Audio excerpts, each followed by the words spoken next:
Em nome do Pai, do Filho e do Espírito Santo. Amém. Que Nosso Senhor e Nosso Senhor Jesus Cristo possam suprir as deficiências de minha exposição.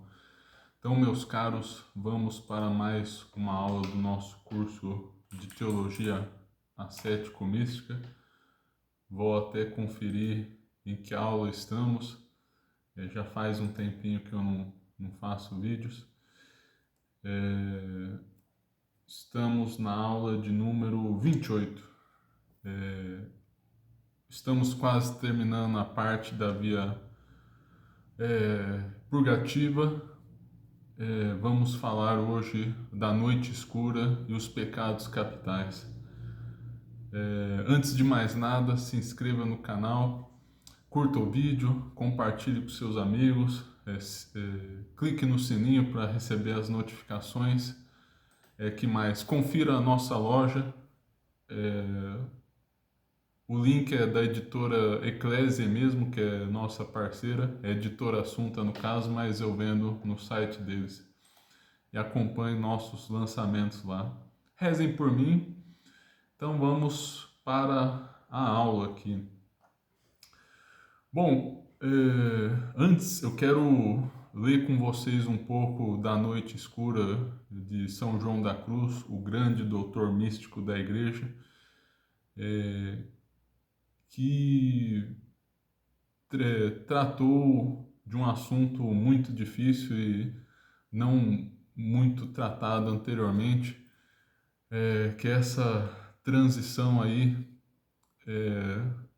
do iniciante para o avançado e de um ponto de vista mais interior, mais psicológico. Claro, os autores antigos acenavam para essa realidade, já falavam de uma noite da contemplação, por assim dizer, essa expressão já existia, mas São João da Cruz explicou de maneira mais profunda, de certa maneira estabeleceu as diretrizes para se passar por essa etapa, pois até então, e até hoje em dia, é muito mais comum o tratamento dos iniciantes, até porque é muito mais fácil. E são poucos os que chegam à perfeição, à santidade, à sétima morada de Santa Teresa. Então há menos informações de como passar por essa etapa. E São João da Cruz e Santa Teresa, os dois foram muito próximos.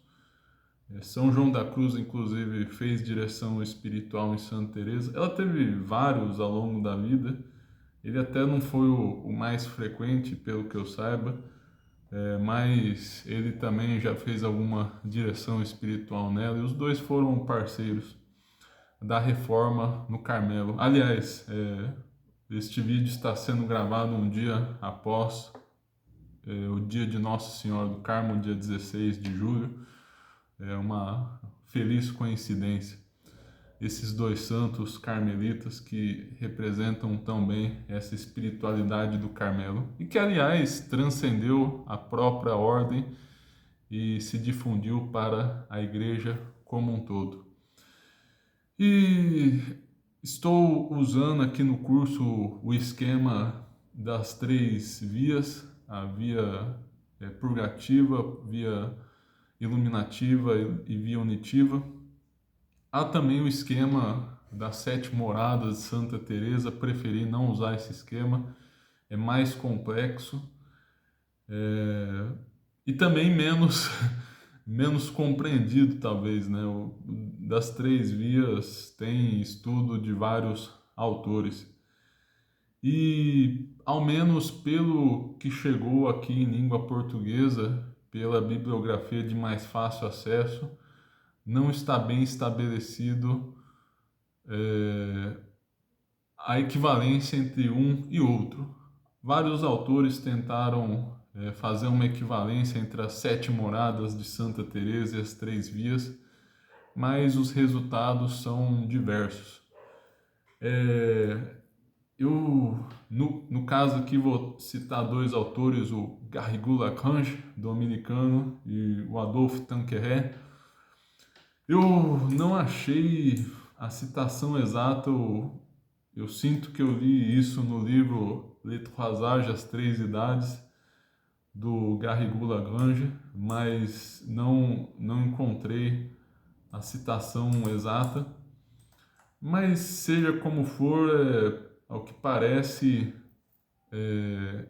nas Sete Moradas de Santa Teresa, a via iluminativa, na qual entraremos em breve em nosso curso, equivale à quarta e à quinta morada. E ao passo que para Tanqueray, vou até pegar uma citação daqui a pouco, seriam a terceira e a quarta morada. E também vale notar, é preciso também explicar como as sete moradas de Santa Teresa de São João da Cruz e as noites de São João da Cruz, entre outros elementos da mística do doutor místico, se correlacionam com a Santa Madre. Também não é uma coisa muito óbvia, apesar dos dois serem muito próximos, cada um tem seus aspectos particulares. É aquela coisa, acho que foi até uma visão de Santa Teresa, mas isso daí é comentado pelos autores da vida espiritual, que cada santo difere muito entre si um do outro.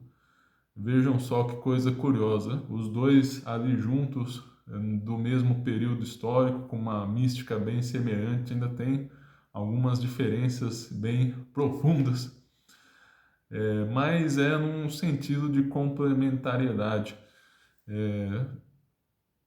de uma abundância e de que cada um teve o seu desenvolvimento. Ao passo, né, de que quem é iniciante, ou pior ainda, quem está na massa de perdição, quem está em pecado, tende a ser muito semelhante um ao outro. Ou seja, não há uma criatividade no mal, é uma coisa tediosa, as pessoas parecem muito semelhantes entre si, ao passo que os santos são muito diferentes, é uma coisa bem curiosa, ou melhor, estudiosa, digna de estudo. E a noite escura, há duas noites em São João da Cruz, a noite escura dos sentidos e a noite escura da alma. A primeira noite equivale à quarta morada e a noite escura da alma, a mais espiritual, a sexta morada, mais dolorosa, mais intensa. Então é importante que vocês tenham essa noção para também entender o que vamos falar aqui das via iluminativa, purgativa, unitiva. E para quem quiser saber mais da mística carmelita, dos dois grandes santos aí da Santa Teresa de Jesus de São João da Cruz, leiam o Quero Ver a Deus, do Beato Maria Eugênio, um grande livro, explicou de maneira muito clara a mística carmelita e como os dois se coadunam. Inclusive como também Santa Teresinha entra nos esquemas de Santa Teresa e de São João da Cruz. Ok, então vamos, toda essa introdução, vamos à correspondência das três vias. É algo discutido, como eu disse, mas eu prefiro particularmente a visão de Tanqueray, já vou explicar o porquê. Então, a via iluminativa, lembrando, a via purgativa tem um foco mais intenso na ascese, a via iluminativa nas virtudes, ou até melhor, né? A via purgativa, geralmente os autores colocam até a luta contra os pecados capitais, é uma maneira de abordar a ascese. A via iluminativa é das virtudes, principalmente as 4 cardeais e as 3 teologais. E a via unitiva é uma via na qual predomina a ação do Espírito Santo, predominam os 7 dons do Espírito Santo na vida da pessoa. Então, tratamos dos pecados capitais, como combatê-los, e na via iluminativa trataremos das virtudes. Vamos ter aqui no curso meditações para obtê-las e tratá-las. E por que eu prefiro a visão de Tanqueray? Aliás, deixa eu já ler aqui que eu prometi ler o trecho aqui, né? Esse eu até achei, para ele seria a 3ª e 4ª morada, via iluminativa. A quem convém a via iluminativa? Parágrafo 962. Santa Teresa descreve assim os habitantes das terceiras moradas, isto é, as almas em progresso. Tem grande desejo de não ofender a divina majestade, evitam ainda os pecados veniais, amam a penitência. Têm as suas horas de recolhimento, empregam utilmente o tempo, exercitam-se em obras de caridade para com o próximo. Tudo nelas está bem regulado, de suas palavras, seus hábitos, o governo de suas casas, se as tem para dirigir. Desta descrição se podem deduzir as conclusões seguintes. Bom, aí depois trataremos mais disso quando entrarmos na via iluminativa propriamente falando, mas só para deixar registrado que para o Tanqueray equivaleria a 3ª e 4ª morada. O que vai ficar mais claro, o motivo de minha discordância da via iluminativa ser mais da 3ª e 4ª morada, discordando o caso de Garrigou-Lagrange e preferindo a opção de Tanqueray. Não é que eu estou inventando essa opinião também. É que as virtudes, isso vai ficar mais claro a seguir no curso. Vamos tratar disso de forma mais profunda, então se você não entender agora, tudo bem, depois voltaremos a falar disso com mais detalhes. Mas as virtudes, claro, iluminadas pela graça, inclusive essas virtudes diferem das virtudes naturais. As 4 cardeais possuem uma versão natural e outra infusa. Há um equivalente da graça. E, obviamente, as virtudes teologais são necessariamente da graça. Claro, há um elemento da graça, mas há um modo humano de agir. Isso vai ficar mais bem esclarecido quando tratarmos, sobretudo, dos dons do Espírito Santo. Então, apesar do objeto aí, né, da virtude ser sobrenatural, ainda é um modo humano de agir. Ao passo que com os dons do Espírito Santo, até o modo de agir é divino. Então, ao meu ver, a via iluminativa que Tanqueray coloca aqui, sobretudo ligada às virtudes, não tem que ser mais da 3ª e da 4ª morada. E por que não poderia ser no esquema do Garrigou-Lagrange? Porque, ao meu ver, eu também não estou tirando isso do nada, que agora não me vem à mente citações muito claras de outros autores, mas isso está um pouco que difuso por aí. A noite escura seria um momento da vida da pessoa quando os dons do Espírito Santo começam a agir nela de maneira mais intensa, principalmente os dons ligados à contemplação, o dom de inteligência. Alguns colocam o dom de ciência e o de sabedoria, com certeza. O que é meio disputado, o que é disputado é o dom de ciência, se ele é contemplativo ou não. Então a pessoa sofre essa mudança e passa a ter a chamada noite escura dos sentidos. E é um momento onde os dons do Espírito Santo passam a agir de maneira mais intensa na pessoa. E ainda um outro fator aí que pode confundir um pouco a coisa toda é que a noite escura, apesar do elemento místico de ser mais da via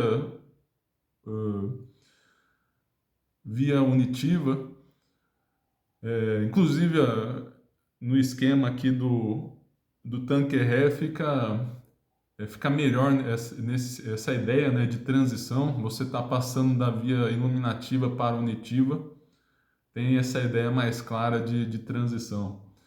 Então, além desse aspecto místico, contemplativo, há um aspecto purgativo também. Então, a noite escura vem e purifica aquela sujeira em nossa alma que não seríamos capazes de limpar pelos nossos próprios esforços. Então, esse é um tema importante da noite escura, e até por isso vamos tratar dos pecados capitais aqui na noite escura, que você pode se esforçar muito para vencer os pecados capitais, tratamos dele, pode meditar bastante, mas isso não será suficiente para varrê-los completamente. Ainda haverá muitas imperfeições e até, enfim, né?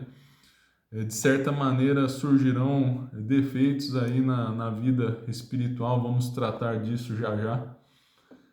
Vão se manifestar esses vícios. Então é preciso que venha Deus e limpe a sua alma, pelo dom do Espírito Santo, que, como falamos, é o modo de agir divino. Claro, a virtude infusa já é uma graça de Deus. Aliás, para você estar na via purgativa, propriamente falando, você tem que estar em estado de graça. Quando você começa a pagar suas penas temporais do pecado, vencer aqueles requisitos do pecado, então é preciso estar em estado de graça.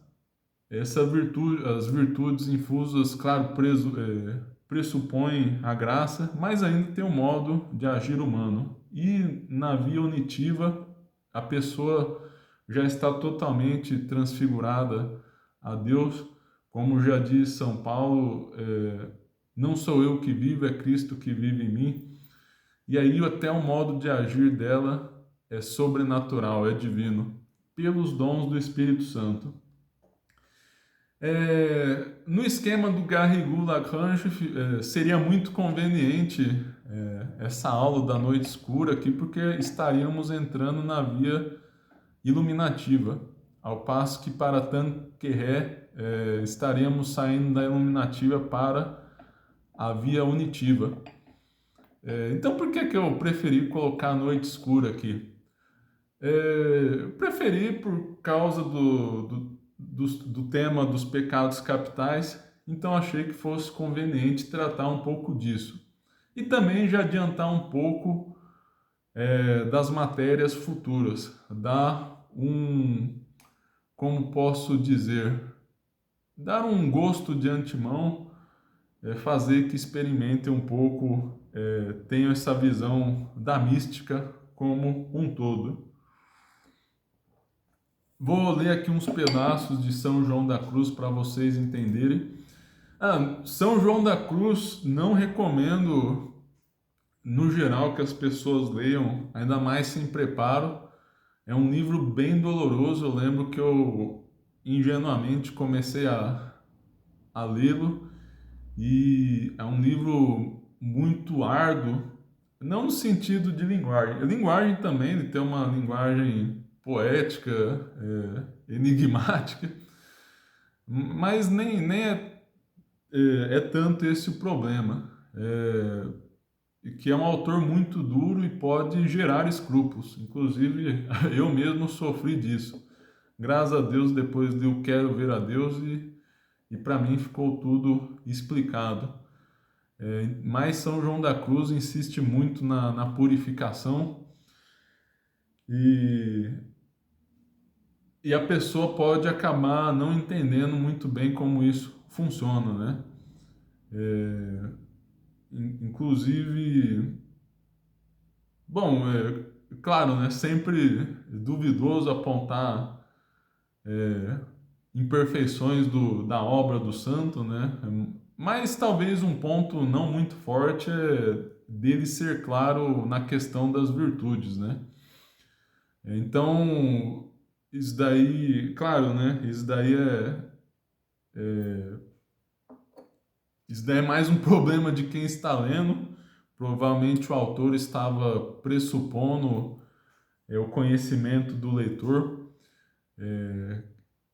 Que, aliás, né, as obras de São João da Cruz, muitas se perderam, pelo que estou sabendo, e, e as que chegaram até nós, ele escreveu como diretor espiritual a pessoas bem específicas, mas talvez para quem lê assim ingenuamente, sem conhecer um tratado aí como o do Adolphe Tanqueray, é que ele passa diretamente, dá essa sensação pelo menos de passar diretamente da ascese para a mística.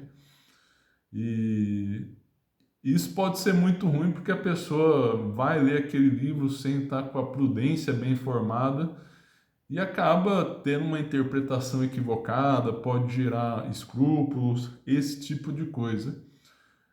Claro, né, uma questão de preparo.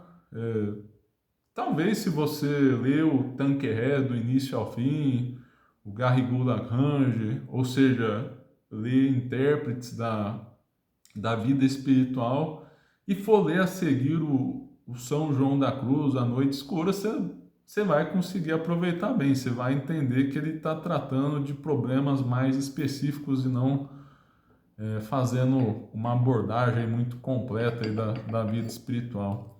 Mas enfim, né? Alguns cuidados que tem que se ter.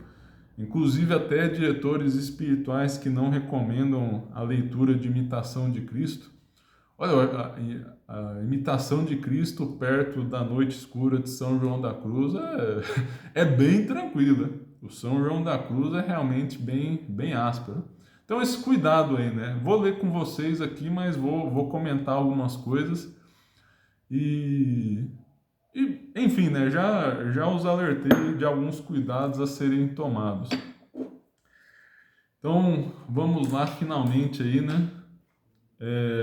Eu até tenho a edição em português, mas vou traduzir aqui do original espanhol, até por questões de direitos autorais aí, né? Talvez ler trechos muito grandes seja um pouco perigoso e enfim, né? Recomendo que vocês busquem aí no Archive as obras completas e tem uma edição. Eu não observei muito essa edição, que eu acho que é crítica, tem vários comentários interessantes aqui. Tá no segundo volume, achei uma edição bem bacana aqui, tem alguns comentários interessantes. Então, vamos lá.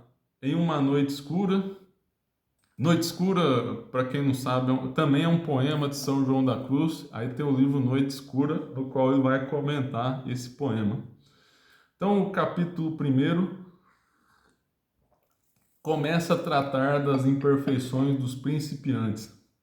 Nessa noite escura começam a entrar as almas quando Deus as vai tirando do estado de principiantes, que é dos que meditam no caminho espiritual, e as começa a pôr dos aproveitados, e que é a dos contemplativos, para que passando por aqui cheguem ao estado dos perfeitos, que é o da divina união da alma com Deus.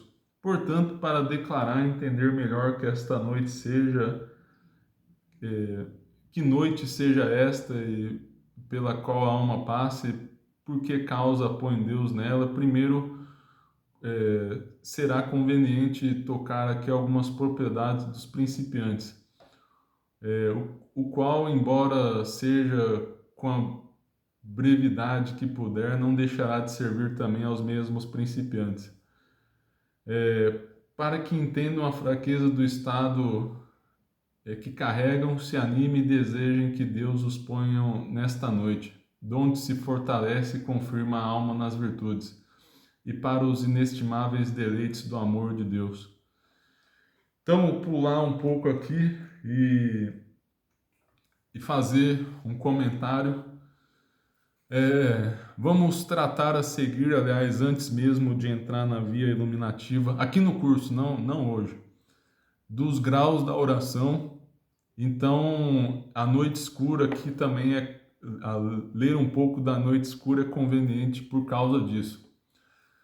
Então, chega um momento que a pessoa está meditando com frequência e já não mais tira proveito daquilo.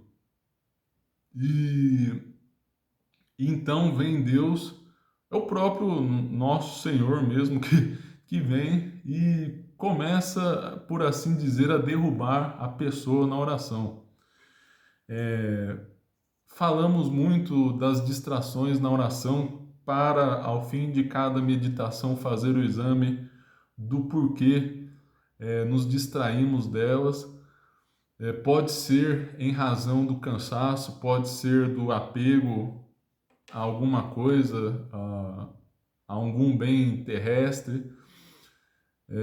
Então, analisar as distrações, porque elas podem dizer muito sobre a sua situação. E pode ser uma distração promovida por Deus, justamente pelo que falamos no início.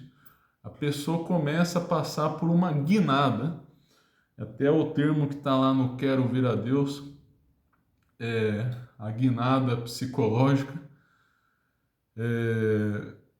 Os dons do Espírito Santo começam a agir na pessoa e ela sente até mesmo uma dor, assim, né? Ela não consegue se concentrar direito. Vamos tratar disso no curso. Pode gerar, aliás, frequentemente gera escrúpulos, mas a pessoa não consegue rezar como antes, mas, por outro lado, ela fica numa presença geral de Deus. Inclusive, isso daí é uma das marcas da noite escura para diferenciar de outros tipos de distração, do cansaço físico, enfim, né? A pessoa não se concentra mais na meditação, mas lá no fundo há uma presença de Deus e a pessoa está concentrada nessa presença, sempre buscando a Deus. Como já falamos no início, a pessoa tem imperfeições e Deus vem purificar dessas imperfeições. Para a pessoa não ter medo, a pessoa precisa saber disso, em algum momento isso virá as securas da vida espiritual. Então, no início da sua meditação, ela sente muita alegria e satisfação nesse exercício, mas Deus vai tirando isso. Vamos aqui então, como o foco aqui é mais falar das imperfeições, já vamos aqui para o segundo capítulo sobre a soberba. Como esses principiantes se sentem tão fervorosos e diligentes nas coisas espirituais e exercícios devotos, desta prosperidade, embora seja verdade que as coisas santas por si mesmas humilhem, por sua imperfeição lhes nasce muitas vezes certo ramo de soberba oculta, de onde vem a ter alguma satisfação de suas obras e de si mesmos. Então começa a surgir vaidade, soberba. São João da Cruz não tá entrando naquela discussão da soberba, vaidade. Falou soberba. E aqui também não tem tanta importância, porque os dois surgem, né? Então, tanto a vaidade quanto a soberba. E de aqui também lhe nasce certa vontade vã e às vezes muito vã, de falar de coisas espirituais diante dos outros e mesmo às vezes de ensiná-las mais do que aprendê-las, e condenam em seu coração aos outros quando não os veem com o modo de devoção que eles queriam, e às vezes o dizem de palavra, parecendo-se com isso ao fariseu, que se jactava louvando a Deus sobre as coisas que fazia e desprezando ao publicano. Então há o risco, devemos estar atentos para isso, de nos tornarmos fariseus e de passarmos a julgar os outros em razão de nossa vida espiritual, nossa vida de oração. Então, quando estamos lá no início e sentimos esses primeiros agrados de Deus, aliás, pode ser até, na verdade, pessoa que está há vários anos de caminhada, né? Talvez isso só saia mesmo com a noite escura, né? Como a gente está falando. Mas, enfim, então a pessoa vê uma outra, com outras práticas, até permitidas pela igreja, e passa a desprezá-la por não viver do seu modo. Inconscientemente a pessoa se coloca no centro do mundo, como se seu modo de rezar fosse o principal. A estes muitas vezes, voltando, lhes acrescenta o demônio fervor e vontade de fazer essas e outras obras, porque lhes vai crescendo a soberba e presunção. E porque o demônio, porque sabe muito bem o demônio que todas essas obras e virtudes que obram não somente não valem nada, mas antes que se tornam vício. Então, já falamos antes, a vaidade é um vampiro das boas obras. A pessoa perde os méritos das obras que faria. Pulando um trecho aqui, às vezes também quando seus mestres espirituais, como confessores e prelados, não aprovam seu espírito e modo de proceder, porque eles têm vontade que estimem e louvem suas coisas, julgam que não entende o espírito e que eles não são espirituais, porque não aprovam aquilo e concordam com ele. Então a pessoa passa até a, a duvidar, a criticar, a ter uma má impressão dos seus confessores e outros tipos de superiores. Inclusive falamos disso, é uma filha da vaidade, a desobediência. E a pessoa se julga incompreendida. Olha como eu sou especial. E a pessoa acha que os outros, mesmo superiores, não são capazes de entendê-la. E assim, logo desejam procurar tratar com outro que se adeque a seu gosto, porque ordinariamente desejam tratar seu espírito com aqueles que entendem que vão louvar e estimar suas coisas. Então buscam padres, confessores e superiores que vão aprová-los em tudo. Então a pessoa começa a achar brechas ali, né? Então fala, se esse superior é ruim, vou trocar de superior, né? Dá um jeito de trocar. Fogem como da morte dos que desfazem essas coisas para pô-los em caminho seguro. E às vezes pegam ojeriza deles. Presumindo muito de si mesmos, costumam propor muito e fazer pouco. Tem vontade que os outros entendam seu espírito e devoção, e para isso fazem mostras exteriores de movimentos, suspiros e outras cerimônias. E às vezes costumam ter alguns arrombamentos, em público mais do que em segredo, aos quais ajuda o demônio e tem complacência naquilo que Bom, o demônio, um trecho meio difícil de traduzir aqui, o demônio ajuda a pessoa nessas práticas de soberba. Pulando mais um pouco, também alguns desses têm um pouco suas faltas e outras vezes se entristecem muito em ver cair, em ver-se cair nelas, pensando que já haviam de ser santos, e se irritam contra si mesmos com impaciência, o qual é outra imperfeição.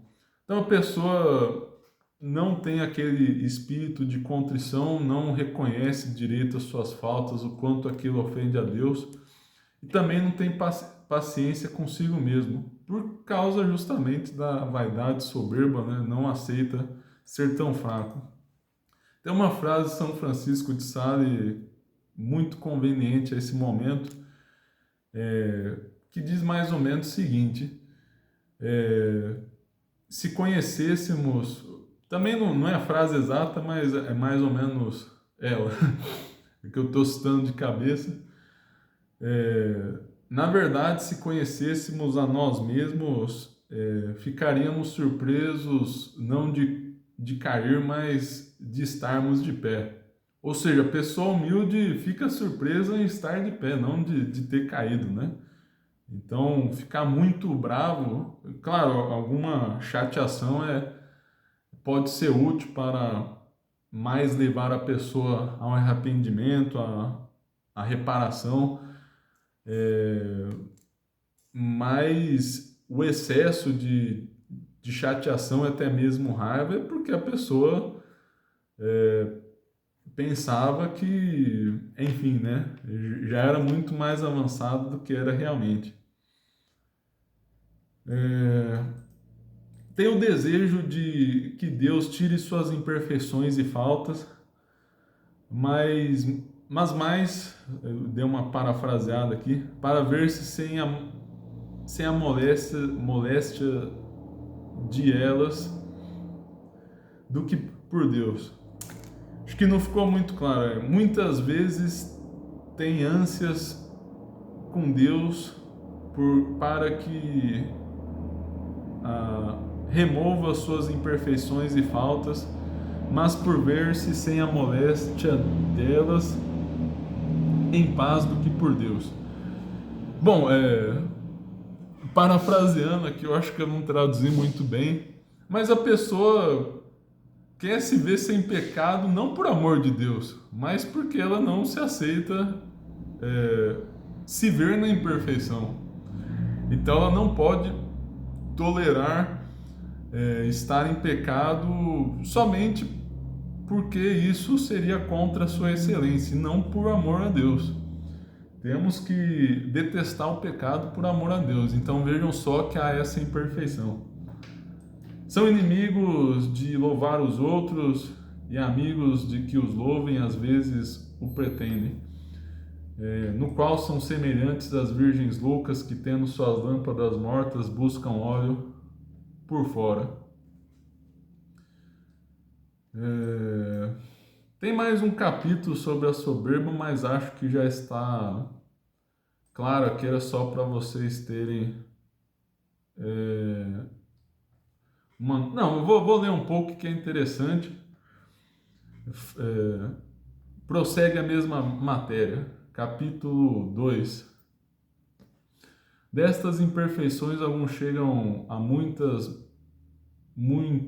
intensamente e há muito mal nelas, mas alguns têm menos e outros mais, e alguns só os primeiros movimentos ou pouco mais. E apenas tem alguns desses principiantes que, no tempo desses fervores, não caiam em algo disso. Mas o que neste tempo vão em perfeição, muito de outra maneira procedem com muito diferente modo de espírito, creio. Porque se aproveitam e edificam muito, se beneficiam e edificam muito na humildade, não só tendo suas próprias coisas em nada, mas com muita pouca satisfação de si, e a todos os demais têm por muito melhores e costumam ter uma santa inveja, com vontade de servir a Deus como eles. Porque quanto mais devor carregam e quantos mais obras fazem e gosto têm nelas, como vão em humildade, tanto mais conhecem o muito que Deus merece, o pouco que é tudo quanto fazem por Ele. E quanto mais fazem, tanto menos se satisfazem. Que tanto que é de caridade e amor gostariam de fazer por Ele, e que tudo o que fazem não lhe parece nada. Então está sugerindo algumas boas práticas aqui da humildade, terem nada suas próprias obras e reconhecer que não se faz nada por Deus. Aí fala que geralmente, né, estamos tratando dos principiantes da vida espiritual. Muitas vezes são só os primeiros movimentos, a pessoa, isso daí não chega a ter uma crescer em gravidade, né, na pessoa. É algo que está arraigado lá no fundo, é uma coisa que está impedindo a pessoa de crescer, mas muitas vezes, né, no nosso contexto aqui, a pessoa que vai entrar na noite escura, isso daí são movimentos imperfeitos, pecados veniais, e, e a pessoa vai se preparando aí para receber a noite escura. E Deus tenta tocar a pessoa para que aceite essa purificação. Estes,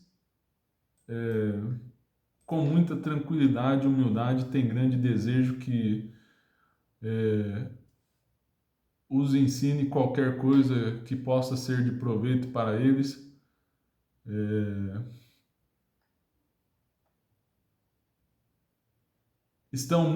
Pulei um pedaço, estão muito prontos para caminhar e ir por outro caminho do que em relação ao qual levavam, se o mandarem, porque nunca pensam que acertam em nada, de que louvem aos demais toma proveito, só tem pena de que não servem a Deus como eles.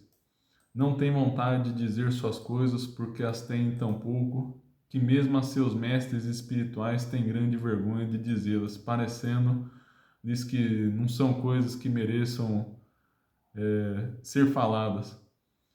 Mais vontade têm de dizer suas faltas e pecados, ou que entendam que não suas virtudes, e assim se inclinam mais a tratar sua alma, quem menos tem suas coisas e seu espírito, o qual é propriedade do espírito simples, puro e verdadeiro, e muito agradável a Deus. Então buscar não aparecer, buscar pessoas que te critiquem, que vão te contrariar, essas pessoas vão fazer você crescer. E é isso, né? Nesse capítulo aqui, São João da Cruz mostrou exemplos contrários. Uma nota importante para crescer na vida espiritual, muito importante a obediência. Isso todos os autores da vida espiritual vão falar. Para você chegar a ser um contemplativo, tem que obedecer. Obedecer o diretor espiritual, o padre, enfim. Pela obediência que se torna santo. Todos os autores destacam muito isso. E aqui no capítulo da soberba e da humildade, São João da Cruz está falando isso. Obedecer. Então, seu diretor espiritual lhe diz coisas duras, obedeça. Claro, né? Só se for evidentemente pecado. Mas na teologia da obediência, mesmo quando uma coisa em si mesma melhor, se fizemos outra inferior, uma coisa não pecaminosa, claro, por obediência, esta segunda coisa que é por si mesma inferior, será, em virtude da obediência, maior e mais meritória. Então, muito importante isso na vida espiritual. Vamos tratar mais disso ao longo de nosso curso, vamos ter outras oportunidades de falar disso. O vício capital da avareza. Tem muito desses principiantes também, às vezes, muita avareza espiritual, porque apenas se verão contentes com o espírito que Deus lhes dá, e muito desconsolados e queixosos porque não encontram o consolo que queriam nas coisas espirituais. Muitos não se satisfazem em ouvir conselhos e preceitos espirituais e ler muitos livros que tratem disso. E gastam mais tempo nisso do que em obrar a mortificação e perfeição da pobreza interior de espírito que deve. Que é o seguinte, a pessoa acumula muito conhecimento, aí está a avareza, no caso espiritual, ou mesmo conselhos, preceitos, e gasta um pouco tempo em praticar. Então, o que faz uma pessoa mais evoluída espiritualmente? Com pouco, ela aproveita muito. Então, ela só escuta uma palavra do diretor espiritual e aquilo já causa uma grande transformação na vida dela. Ao passo que os principiantes querem ficar acumulando e lendo muitos livros, enfim, né? Vamos continuar aqui que vai ficar mais claro. Porque ademais disso se carregam de imagens, rosários e cruzes muito curiosas e custosas. Curiosa que possivelmente tem uma acepção de muito bem trabalhada. Curioso ter uma etimologia que é feito com muito cuidado. Aí fariam analogia com a curiosidade, que é a busca de conhecimento inútil. Se bem que não soa tão estranho no português que às vezes o rosário é tão bem trabalhado assim que gera até uma curiosidade nos outros, né? Continuando antes de comentar, agora deixam umas e tomam outras, cruzes no caso aqui, né? Agora trocam, agora destrocam, as querem dessa maneira, já dessa outra, apegando-se mais a esta do que aquela, por ser mais curiosa ou preciosa. Já vereis outros cheios de Agnus Dei. Agnus Dei aqui acho que era, salvo engano, era pequenas orações, enfim, né?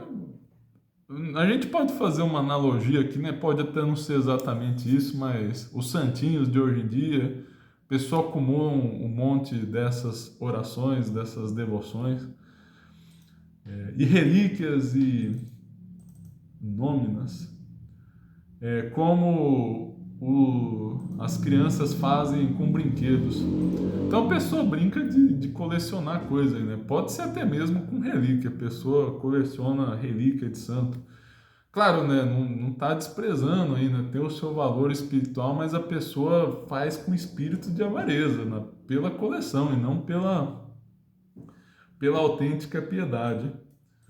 Aí São João da Cruz diz, no qual condeno a propriedade do coração e o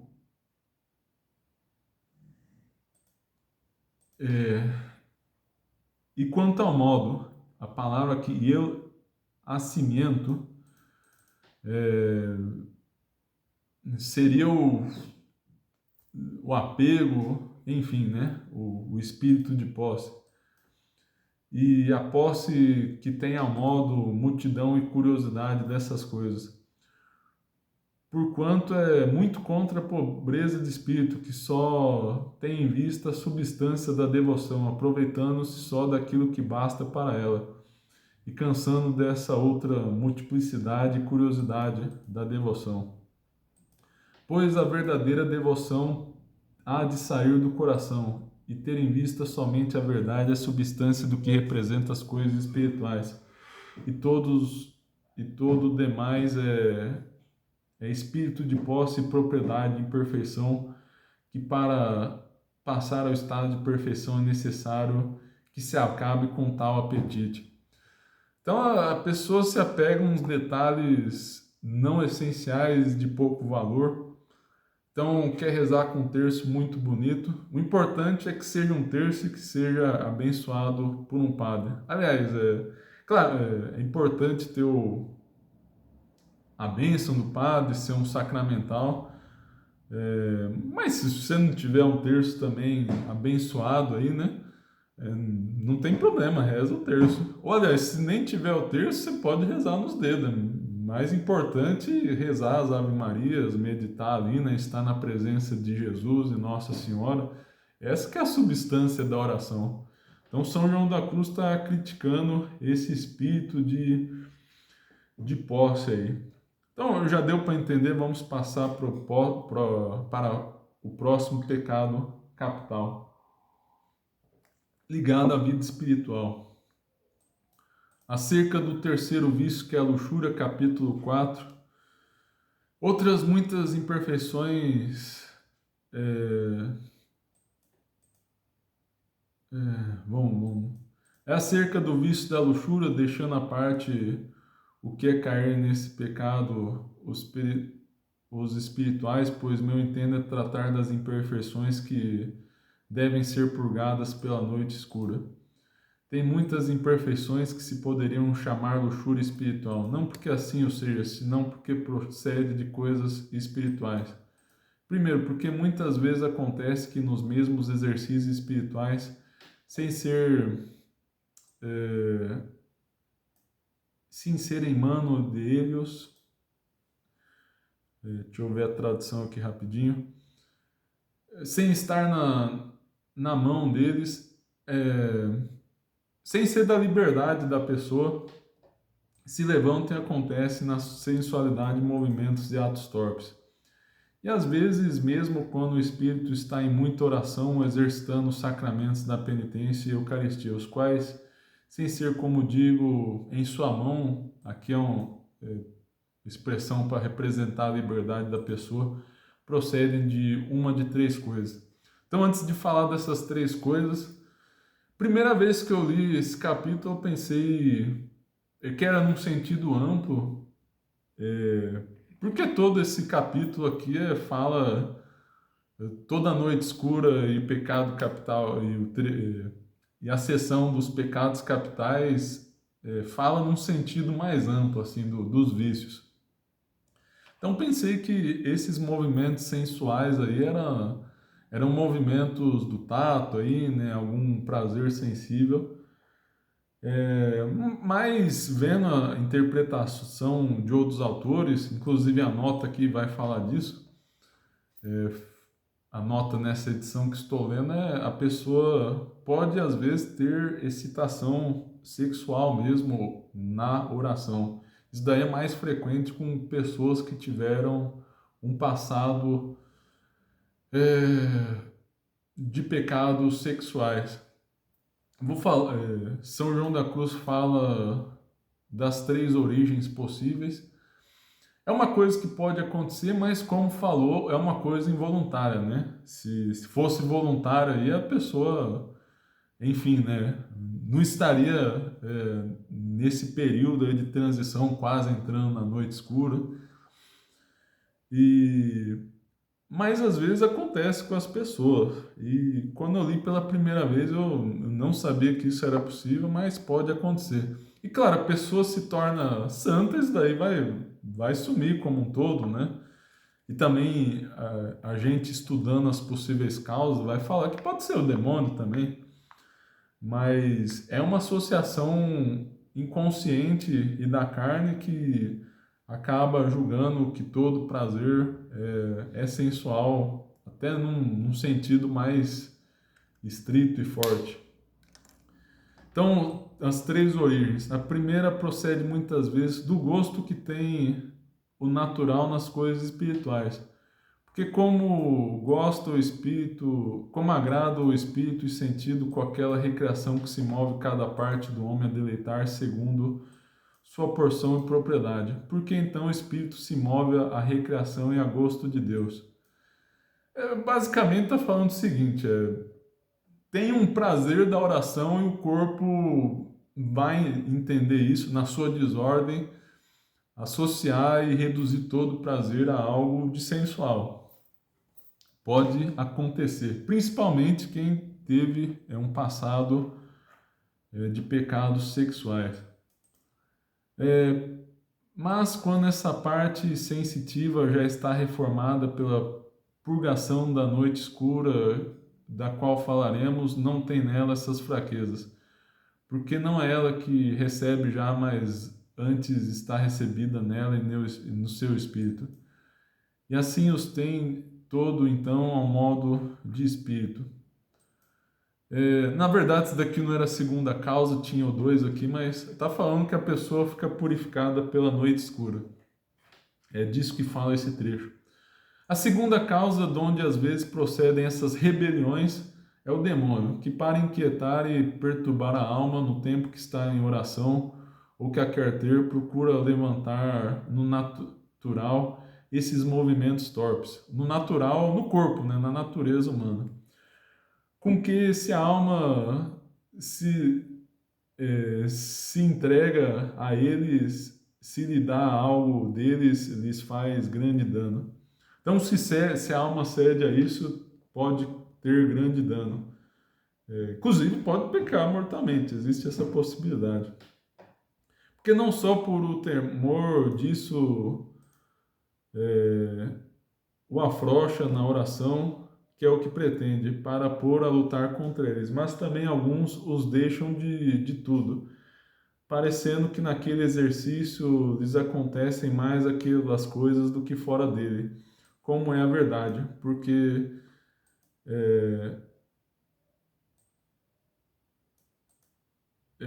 o demônio põe a pessoa, se entendi bem aqui, mais naquela do que na outra, para que deixe um exercício espiritual. Então, explicando o trecho aqui, o demônio tenta e faz essa associação na mente da pessoa para que ela deixe a oração. Nesse sentido, a pessoa deve buscar a humilhação diante de Deus, sempre bom, a tentação é a ocasião de nos humilharmos diante de Deus, e continuar com o exercício, ter a paciência. Vai vir a tentação, mas quanto mais você diz não à tentação, mais purificado você fica. E não se desesperar por conta disso. Claro, né, você consulta o diretor espiritual, se está acontecendo muito frequentemente na oração aí, né, porque é uma coisa que a princípio não tem ligação nenhuma, né? A oração no início é a coisa que mais afasta a tentação sexual. Aí passa alguns anos, aí a pessoa está rezando mais e de repente começa a vir essas tentações. Então é um sinal forte de que é a tentação do demônio mesmo. Mas enfim, levar isso a um diretor espiritual provavelmente vai falar para você ficar calmo e continuar rezando, que você está ganhando méritos com isso, basta não assentir a nenhum pensamento.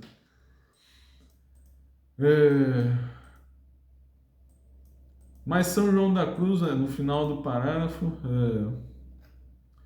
quando essas coisas acontecem a tais por meio da melancolia, muitas vezes pode ser a depressão, que é uma... Como não existia noção de depressão na época, tentamos associar uma coisa a outra, mas não necessariamente. Mas pode ser que melancolia se referisse a casos concretos de depressão. Ordinariamente não se livram dessas tentações, até que sanem ou restabeleçam a saúde daquela qualidade do humor. Se não é que entra a noite escura na alma, que a priva sucessivamente de tudo.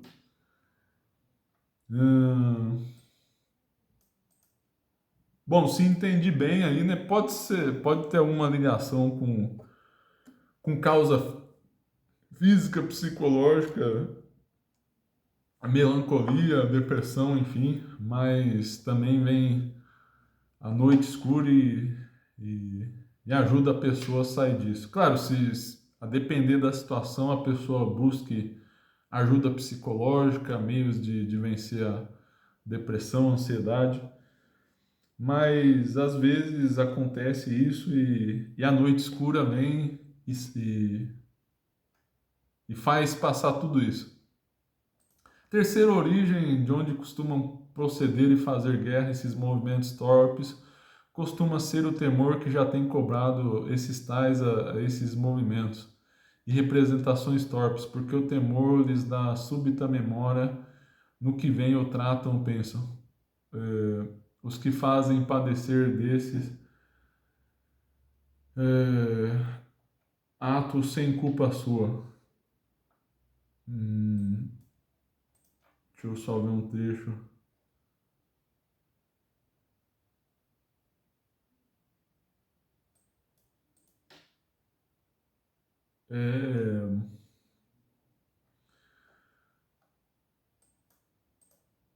Bom, tinha um trecho aqui, não sei se era esse agora, né? Que seria a questão da ansiedade tinha um nome técnico,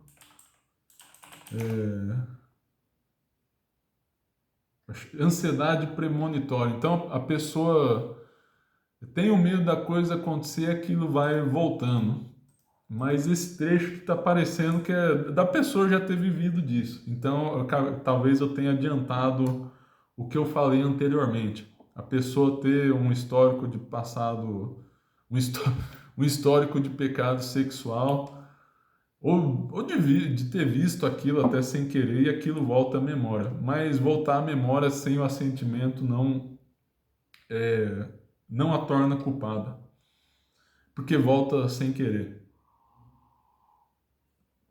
Também algumas almas de